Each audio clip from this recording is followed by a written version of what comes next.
Good morning. Here I am on the most beautiful chieftain's chairs. Thank you to Rose and Rob in this beautiful place. Wonderful house. Thank you. We're going to talk about the chapel of the Magi today in the next 3 videos, short videos. And the chapel of the Magi is the most wonderful place. It is in Florence. It is in the Palazzo Medici Riccardi in Florence, and it is a chapel of consciousness. It is a chapel that was made for intentional change of consciousness. Now, I'd like to start at the end, really, in a way, but I'd like to start with a series of programmes short series of programmes made by the BBC this year called Invisible Italy. And they were magnificent. The speakers and writers were Alexander Armstrong and Dr. Michael Scott. And they went to Florence, Naples and Venice, and we're just looking at what they did in Florence. If you can look at it, please do.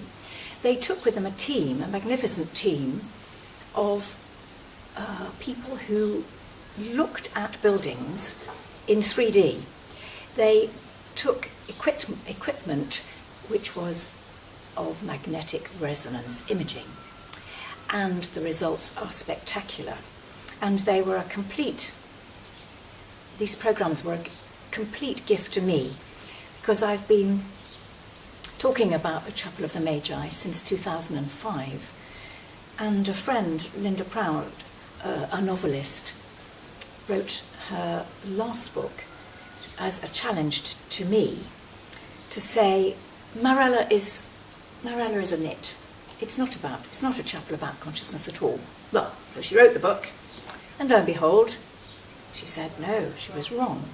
I don't want to prove people wrong, but I would like you to have a look with a new heart and new eyes at this chapel of consciousness. Now I need to tell you about Cosimo, wonderful guardian, tall, lovely Cosimo de' Medici.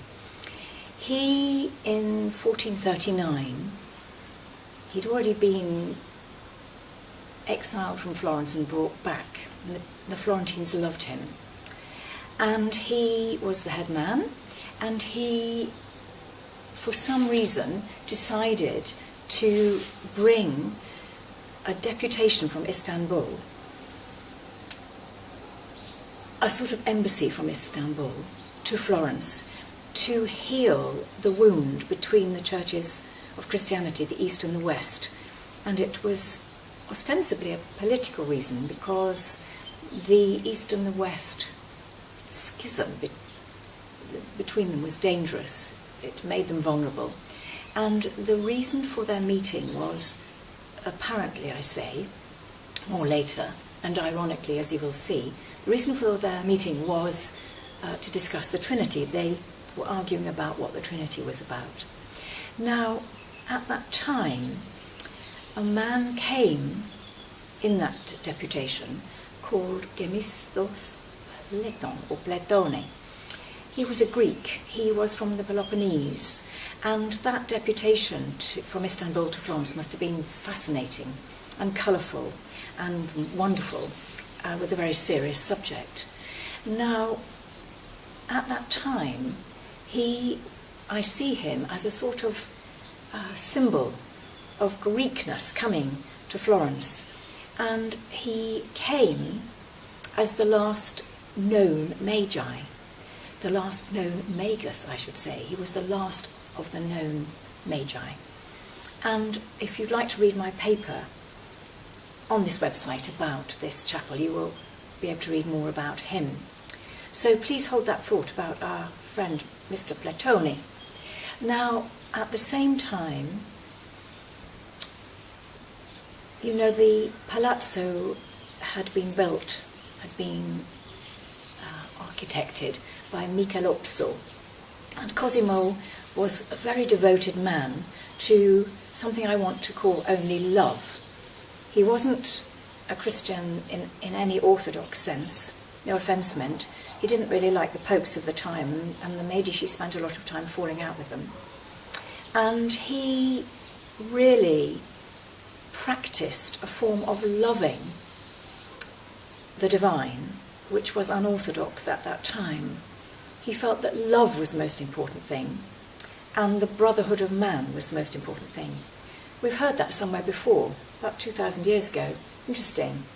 Anyway, Cosimo held great devotion in his heart, and he was very, very keen on making a chapel in his house, which could be the centre of that devotion.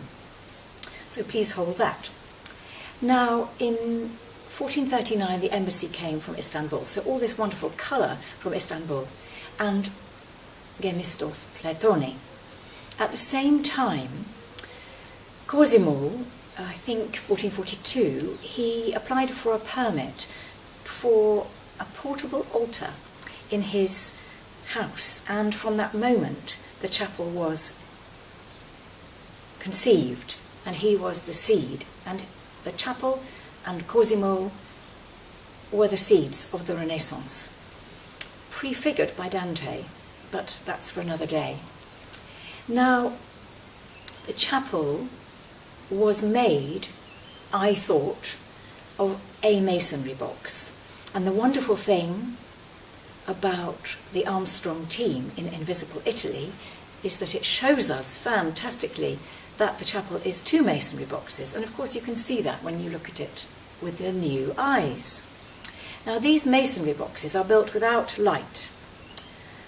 They are deeply, deeply, and Alexander Armstrong says this, they are deeply, deeply made, constructed into the palazzo, this great palazzo.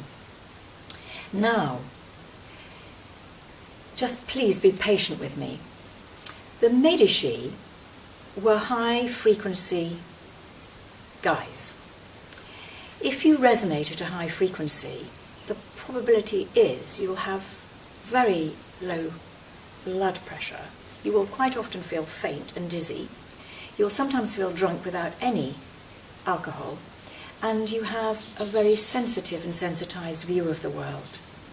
And you're possibly able to get quite pained and desolate with the world. Now, a high-frequency person has massively high energy. It's a big thing. And many people see it as rather running on their adrenaline.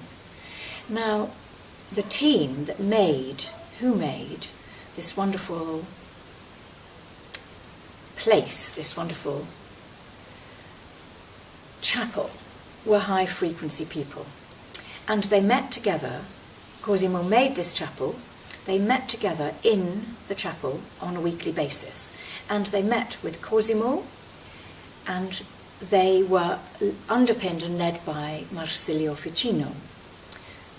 Please be patient with this great map that we have to make first. Now, Ficino was a scholar, gorgeous, lovely, I think cuddly-looking scholar, and he is on the walls, the wonderful, wonderful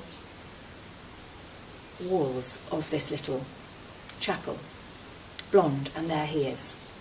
And Ficino, at that time, interestingly, was brought in by Cosimo to translate Plato. So here we have our lovely symbol of Gemistos Pletone, coming in from Greek via Istanbul, which has the Hagia Sophia in it, which is the ancient, wonderful, mysterious ancient place of crowning of kings. And we have now Marsilio Ficino coming in, befriending all. The two men met together and recognised soul colleagues in each other, and he is translating Plato because, by the way, into Cosimo's hands has tumbled a great heap of Plato's work. Now, the thing that was important about Ficino is that he was also a master of focus. And the whole point about the Medici Chapel, and we will get to the Magi in a minute, probably on the next video, the whole point about the Magi was that they were masters of focus. They were such masters of focus that they upset people because they did miraculous things. And of course they were killed. If you look at my paper on this, on the website, you will see that their history is miserable.